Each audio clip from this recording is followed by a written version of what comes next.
బుడంకాయ పచ్చడి ఎలా పెట్టాలో చూసాం. ముందుగా బుడంకాయలు ఇలా సన్నగా కట్ చేసుకొని గిన్నెలో వేసేసుకోండి. ఆ తర్వాత 1 టేబుల్ స్పూన్ ఆవాలు, 1 టేబుల్ స్పూన్ జీలకర్ర అండ్ 1/2 టేబుల్ స్పూన్ మెంతులు ఇలా ఆయిల్ వేడెక్కాక అందులో వేసేసుకోండి.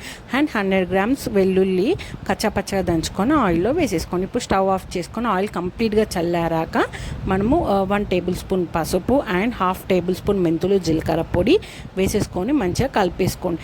ఆ తర్వాత బుడంకాయలలో 1.5 టేబుల్ స్పూన్ ఆవపొడి వేసేసుకొని మీకు రుచికి సరిపడా తగినంత ఉప్పు వేసేసుకోండి.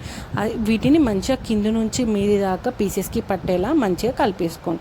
ఆ తర్వాత ఇప్పుడు ఆయిల్లో మీకు తగినంత కారం వేసేసుకోండి. ఇట్లా ఆయిల్ అనేది కారం వేసినాక చిక్కబడాలి. సో మీకు ఎక్కువ స్పైసీ అంటే ఎక్కువ స్పైసీ వేసేసుకోవచ్చు, లేదంటే నార్మల్ కారం వేసేసుకోండి.